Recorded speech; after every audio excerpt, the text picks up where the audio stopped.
هو الاهلي عايز ايه؟ عايز ايه مننا؟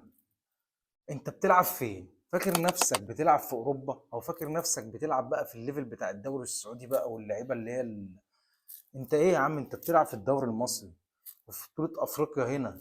هتقول لي يا عم بطوله افريقيا مش لما تشمها الاول؟ يا عم ماشي يا عم، انت هتعايرني؟ هو انا ربع اللي انت بتعمله انا بعمله ولا خمس ولا 1% حتى؟ وانت كل ده عشان خاطر كاس العالم للانديه اللي انت 99% هتطلع من الدور الاول؟ طب انت عايز يعني فلوس الزيتون كتير قوي كده؟ الدنيا يعني زيتون وخليج وكبسه وايه المليارات اللي بتتصرف دي؟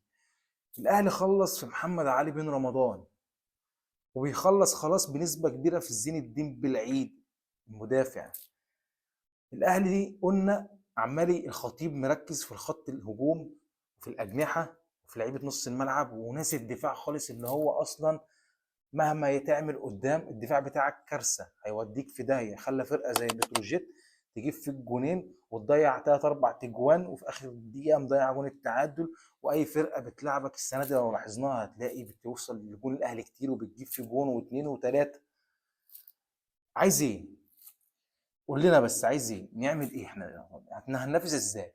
يعني كده فين نروح المنافسه لما واحد يبقى بيلعب مع واحد صاحبه ماتش بلاي ستيشن وهو الدراع بتاعه زرار الباص ما بيبصيش وزرار الشوط بيعلق وزرار الرفع مره او مره لا وزرار السرعه مرتين يشتغل وثلاث مرات ما يشتغلش، والتاني الدراع بتاعه ماستر على البيكو الاصلي الاوريجينال لسه خارج من الكرتونه، الدراع ب 5000 جنيه. طب نعمل ايه؟ هلعبك ازاي؟ انت هتكسبني على طول وهتاخد مني البطولات.